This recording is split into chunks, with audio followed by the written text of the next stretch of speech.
So it's been a little bit since we've turned this thing on for a video, probably since this time last year when we did our 2024 year in review, or maybe like my 30th in January is probably the last time we did that. So don't get used to seeing my ugly mug in every video. We have been streaming a bit more, so that's something that might not be a surprise to some of you. But anyways, hope you guys had a great holiday season here so far. It's been a little bit since our last upload, just about 7 days at this point since our last long form. We've streamed and we've uploaded a short in that time, but for like videos, that might be one of the longest breaks we've taken without an upload at that point. But either way, kind of unheard of here for the channel. It was a very busy holiday season here for me. My Christmas basically turned into a week of Christmas. It was great to see everybody, but now we're winding into 2026. Today I want to take a look back at 2025 at a sort of in-depth channel review here. Talking about the good, the bad, providing some insight for those who just want to know a little bit more about like the life of a YouTuber. I'll be totally honest with you, it is insanely boring. Like oftentimes I'm just at my desk for 12 to 14 hours a day. And then I also want to talk about this upcoming year as well. We did this for the first time 2 years ago. It was something that was super fun. I liked doing the transparency sort of thing of that.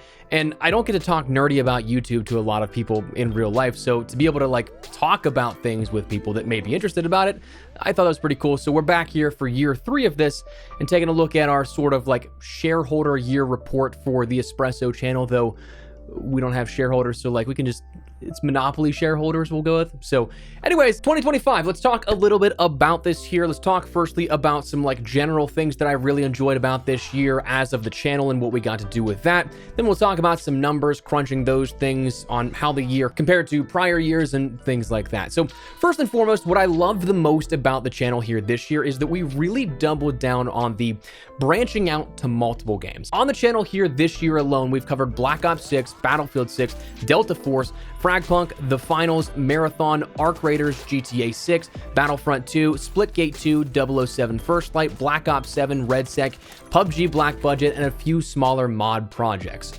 So that's significantly up in terms of the variety of games we've covered here on the channel compared to last year.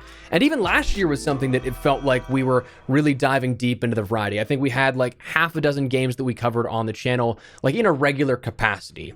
One-offs maybe here and there, a couple of extras, but like there were a lot of games then that we talked about, but I think we even amped it up more this year.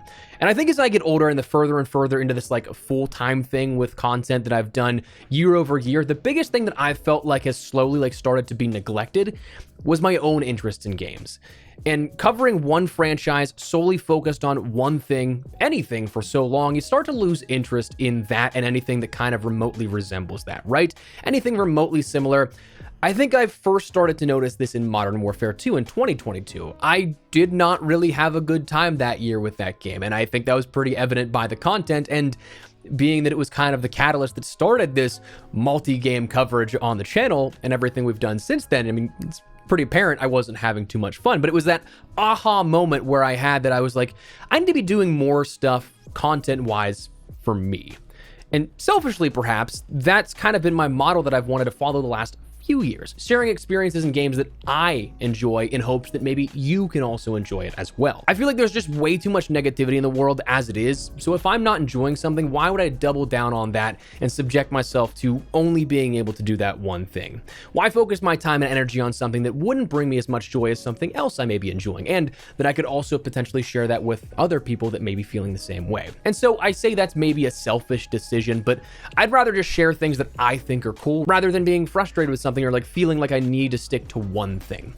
This past year was also very humbling in the sense of that branching out, I was able to work with some teams of games that I never thought previously possible. Like I was lucky enough to work with Bungie a bit for some consulting earlier in the year with Marathon. I worked with Embark a bit for the continued support of the finals, as well as Arc Raiders, my personal favorite game of the year, and what we had there. Going from things back in April and early testing there, all the way up through the launch of the game, I was able to work with them on some cool stuff. Battlefield, I was able to work with a Battlefield 6 team, and that was actually one of the things that was one of the highlights of the year, is that I got to test out Battlefield 6 and give some feedback and everything like that back in early April, I want to say it was. So like that was one of the hardest secrets to keep, having to be like, no, I didn't play Battlefield 6. I didn't see anything or know anything about this for like 4 months before the game was revealed, and then had a playable version available to players as well. And that's on top of the continued relationships I've had with Activision over the years, where I was able to be a part of the reveal for Black Ops 7. And even though I may not necessarily be playing a whole ton of Black Ops 7 or covering it here on the channel,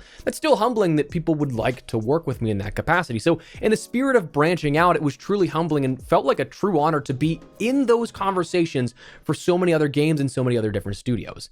Like, I feel like a lot of times creators will get a bad rep and people will assume that like everyone has a massive entitlement and sort of ego to them. But for me personally speaking, like, I'm just happy to be considered in that conversation. Like, I'm still very much so new to the like variety game. Like, this is only year 2 or 3 of like covering multiple different games here after a decade of covering one, that I truly like. That's humbling for other developers, publishers, and anybody to be like, hey, do you want to showcase our game? Like, that's insanely cool to me. And that's something that I will never take for granted. And I cannot thank you guys enough for the support to allow that to happen. The other thing that I was really proud of with the channel this year was that I took more time off this year than all prior 12 years combined. And now that sounds pretentious, maybe that sounds messed up a little bit, but like, my thing is, I have this like crippling fear of, if I'm not working on something, I'm falling behind. And that's something that has been the bane of my, I guess, general existence for years now, where I'm just constantly stressed because I feel like I'm not working. Anytime that I am taking free time, I feel like I'm doing something wrong. So one of the big goals that I set myself this last year was not to focus on that so much, that I wanted to be present and trying to be more in the moment, not stressing over every little thing here.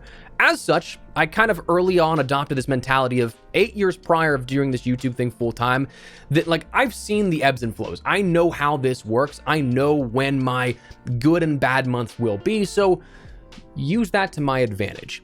I kind of was like, if everything on the 365-day year will end up working out, why kill myself over or stress super hard over the first 30, 60, 90 days? If I don't feel like I have an upload ready for that time, don't upload it. If I feel like I need to take another day or two to make something better, take that time. And so that's what I ended up doing a lot this year, and I was actually really happy that we were able to consistently stick to. It was a rather freeing feeling in that moment, but kind of looking back, I also do think that I kind of maybe overcorrected. I let the pendulum swing too far the other way when talking to like my accountant and looking over stuff for the year as a whole. Maybe overcorrected a bit. So going into 2026, I do have plans to consistently continue that kind of thing where I'm just like, I'm not going to force an upload if I don't think it's ready. But at the same time, I'm also going to do things like streaming a bit more to maybe supplement some of that, where I can continue to interact with you guys. I can continue to feel like I'm doing something productive without having to necessarily like destroy my sanity over it, you know? Another fun little thing that happened here this year was, well, not necessarily so much fun, but other people have caught on to it as the reason as to why the outro for videos isn't necessarily the same song. I kind of had a mini legal battle this year, which was not something that was on my bingo card for 2025. It wasn't anything that had to be like litigated or anything that actually went to court, but like, it was, again, not on my bingo card. But okay, how about the channel and the performance that we had this year? How do we do statistically speaking? One of the things that we've done the last 2 years has sort of been like the annual recap, a sort of peek behind the curtain, if you will, and how the sort of channel operates as a whole. I feel so immensely fortunate to be able to do this and have for a long time. And that while I'm no PewDiePie, I'm no sort of platform leader pulling in millions of dollars a year, I find myself in a comfortable, unique position that I can pay my bills, pay myself, my team that I work with, and still be good. I don't need much in life, and I feel grateful that I'm able to talk about video games, share my passion, but because of this, I think that it's more than fair to be transparent about this kind of stuff on things for anyone who may be interested in giving their passion a similar go. So how does the year break down here with this? So firstly, let's start out with the views here. What do we look like from 2025 to 2024? Well, we ended up seeing a slight increase in the viewership here. In 2025, I had 34.9 million views across the channel, with 32.4 million views coming last year. So slight jump of just about 2.5 million views there. That honestly, a lot of that though was short form content this year. Last year we talked about how I jumped into the short form content, but we were still kind of newer to it. It was definitely a nice boost to the end of the year when we started with Black Ops 6, starting that sort of short form content. But for a whole year now of this, it's been a solid base of the viewership here for it. From 13.4 million views in 2024 to 22.6 million views in 2025, accounting for nearly 65% of the traffic to the channel this year so far, which is pretty wild to consider. But I also think it's kind of cool to consider the difference in publication numbers this year for both types of content. Long form, standard videos, I only uploaded 260 of those this year, down 97 videos compared to last year. And again, kind of a testament to the don't stress too much about it mentality here with this. And there were days that I double uploaded. I think maybe even 1 or 2 days that I triple uploaded this year. So like there are plenty of days that I was like, you know what? That video's not ready just yet. We're going to hold off on it. Now, will every single video that we put up here on the channel meet the qualifications or specifications that maybe you or I think is good to go? Probably not, but it's one of those things that we definitely took a lot more time this year on the content versus last year's and just putting one up for the sake of putting one up. Now, surprisingly, accounting for way more views than last year, short form content actually only saw a slight increase in the quantity of things uploaded, from 136 last year to only 181 this year. So seeing that massive increase in viewership was only thanks to a couple dozen more videos. Live streams also started to sneak in there a little bit, but we'll touch on that in just a bit. Personally though, some of my favorite content types were able to succeed this year with multiple things like deep dives, beginner's guides, sort of tutorials on how to do specific things. I really love making that kind of content, and truth be told, for a lot of the year leading up to game launches, it's more talking about, hey, this is what's going to happen, this is what we can expect, and so you don't have that hands-on perspective that I just love doing that kind of stuff, but don't have nearly as much opportunity as I'd like to do that kind of stuff. So love that I was able to see some of that stuff thrive this year. One of the videos I was super proud of was a 34-minute video of what I think is probably one of my best videos I've ever made. I don't know if other people would agree with this, but it was a super in-depth beginner's guide for arc raiders that, for a channel that normally uploads content that's like anywhere from 8 to 13 to 15 minutes or something like that, to have an average view duration on a video that I think is sitting at over 200,000 views or something like that, one of our better long form videos on the year, to have that grab a 13+ minute average view duration was pretty crazy and pretty cool to see. Like, that was one of my favorite things out of the entire year that I was able to look at and be like, that worked out pretty well. No surprise to me, personally speaking, is that just like last year of 2024, the top 10 videos that performed well on my channel were all short form content. That's something that's just the power of shorts. I mean, if you look at YouTube as a platform, it greatly pushes algorithmically short form content way more than long form, especially at the moment, because it's trying to compete with things like TikTok and Instagram Reels. So like, it's heavily pushing that stuff versus just long form, which is first subscriber base, then going into recommended. And that's more like slow burn stuff here at this most of the time. But short form stuff is always going to end up getting those quick little views and scroll bys. But from January 1st to today, we've had one of those shorts cross the 1 million view mark, which is actually pretty crazy to consider for me, because that short in particular was not something that I published this year. That was something that was still residual from what we had last year with the Black Ops 6 launch coverage, and then going forward into that. So combine this with last year's, and it was a pretty hot short. Otherwise, we had a couple of ones that did kind of get close to cracking 1 million, but beyond that, again, all short form stuff really pushed through and broke the mold of like what we see as the top performing stuff. But really happy with the performance of that kind of stuff and seeing that grow and expand further from what we did this past year. Shout out Panda, my editor. He's the one that handles all the short form content stuff. The long form stuff I still do, but every short you see in the last year has gone through him and the editing there. So big thanks to him. Let's talk about revenues here at this, because I think that that's sort of the meter of, oh my God, how long am I going to have to listen to this guy talk about games on the internet? Well, unfortunately for the Espresso haters out there, the year was still good enough that I got a job still, but we are going to speak a bit more in generalities while still being specific to a degree, if that makes any sense. I was raised to not ask anybody what they make. It's kind of a rude sentiment here at that. And so for me, I'm always like, I don't need to know your stuff, and therefore I don't necessarily share that kind of stuff either. Those types of things are private between you, your family, your accountant, and of course the almighty tax man that we love getting visits from every year. What I have said before, and I'll say again, I'll continue to say it, is that I make enough. I pay the bills, I pay the salary of some people that I work with, and leftovers go into business accounts that can either be used for expenses, for work-related stuff, going into different savings, going into just a rainy day fund, whatever the case. That I'm not out here with Lamborghini or mansion money, but it's something that I make ends meet. I don't need anything extravagant.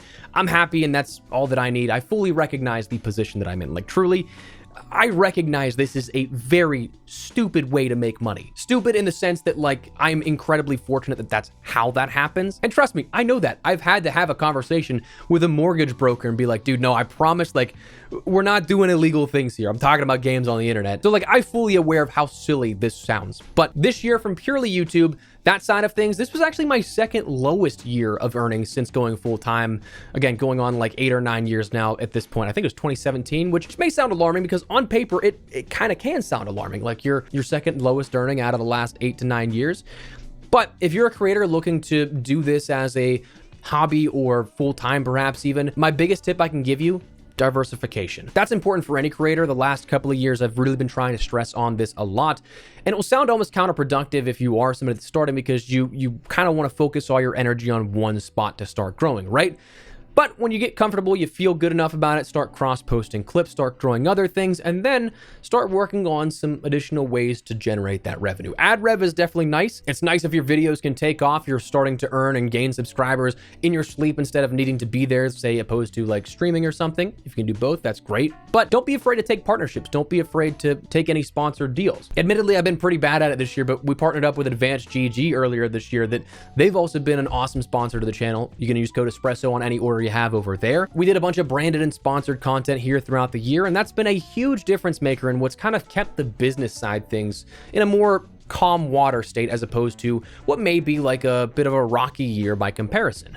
Full transparency, we've done sponsored content with brands like Raycon, Control Freak, Factor, 1v1me, Dexerto, all of those in the past 14 months. But then additionally, we've worked with studios and games in that time that things like The Finals, Fragpunk, Splitgate, Battlefield, Arc Raiders, Delta Force, and more, that it's cool and all, but like I think the biggest thing is to make sure those branded things fit.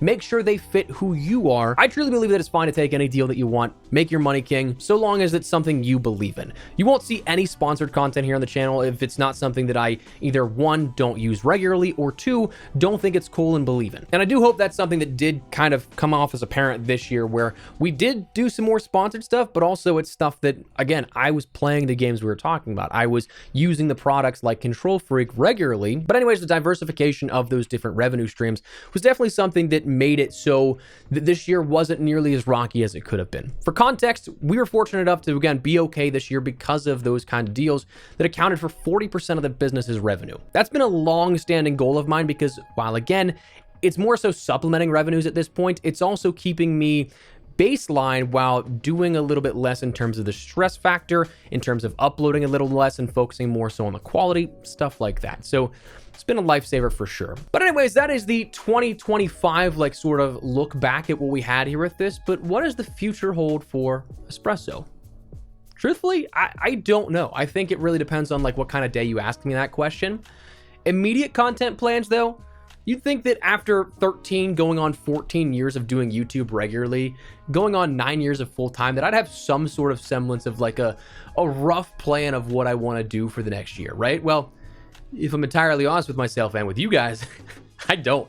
I have no idea still on how I want to structure this next year when it comes to the content. I think that it was kind of easier when we were just focusing on Call of Duty for like 10-ish years because we knew the ups and downs. I knew that from January to April, it was kind of going to suck. We'd have to grind through it, put up content for the sake of putting up content and growing. But like, having different pockets of content and types and different games to talk about, it's kind of an all over the place, that it's more of like threading different needles rather than a straight line. What I've dealt with every single year as I've done this, ups and downs are absolutely going to be there. You try and capitalize on the ups as much as possible while realizing that the downs are probably absolutely going to be unavoidable.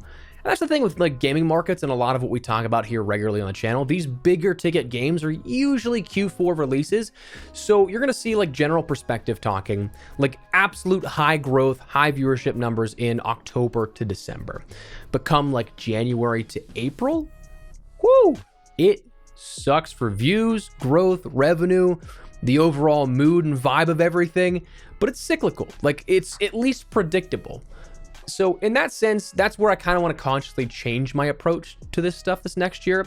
We talked about it where we're going to be bringing some streaming into things, and that I think is going to be a big focal point of at least the next 4 months or so. And I'd like to do it regularly, to be honest with you, but like again, if we get like 3 game launches, 4 game launches within a month, like we had between October and November, I might literally die.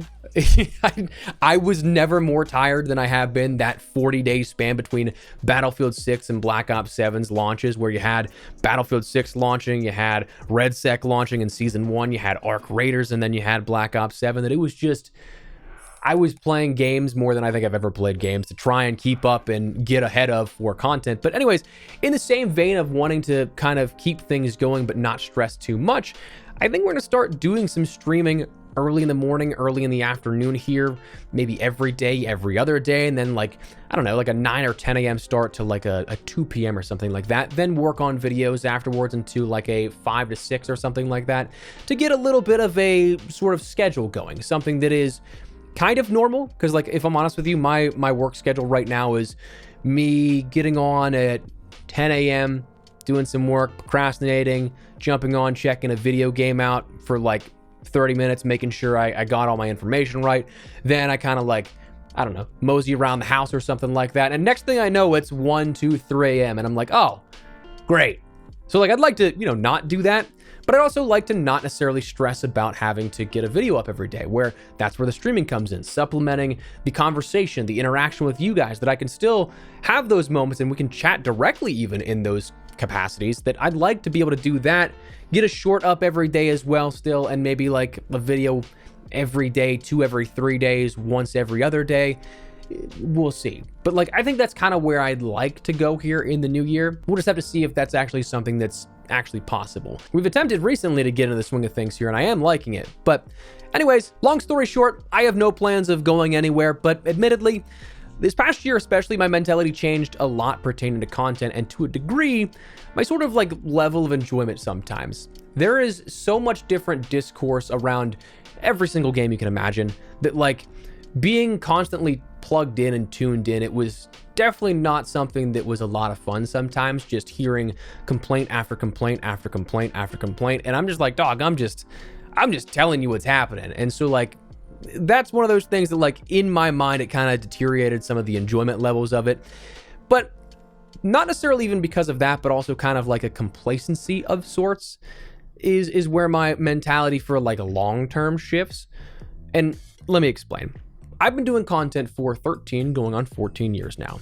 This channel alone, I've done some stuff before that, even like back when I was in early high school and all that. But anyways, that is a lot of time to be doing the same thing day in, day out. And actually, it's kind of the longest I've been doing anything in my life. My like time growing up, I had like, I consider them like 3 main chapters of my life so far. I grew up playing hockey, dreams and aspirations of going and playing pro, seeing guys, former teammates, opponents, going on playing higher level hockey, some making it to the show. Like that was my dream for about 12 years of playing. Then simultaneously with that and a little past that, I was playing and touring music and everything. That was about 7-ish years.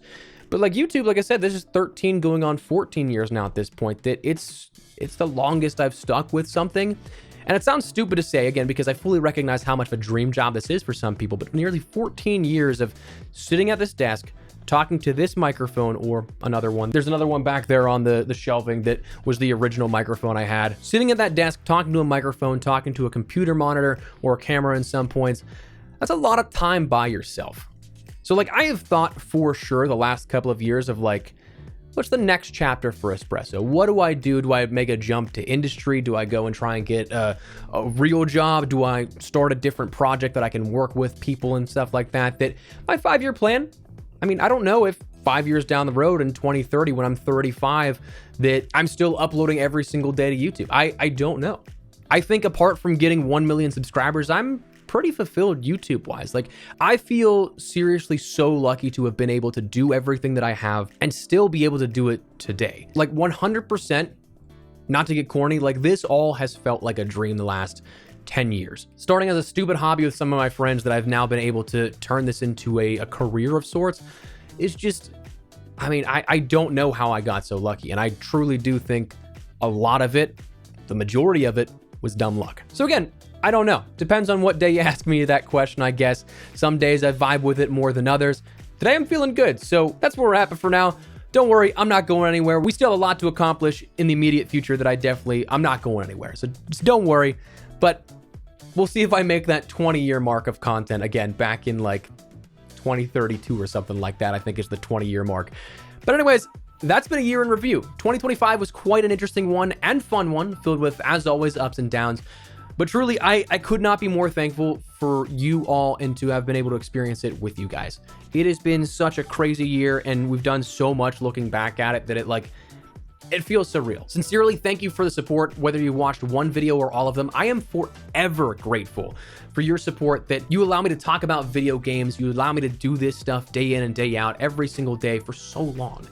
Like, to know that at any given point, there's somebody that's watching something I've made in the last 14 years. Like, that's the crazy non-exaggeration part of this, is that YouTube is one of those things that if I look at my real-time view analytics and stuff like that, there is not a single minute where someone isn't watching something I've made. And that is insane. Like, I don't think that I could ever fully grasp that concept, but I cannot thank you guys enough for the support over the years and everything you guys have been a part of.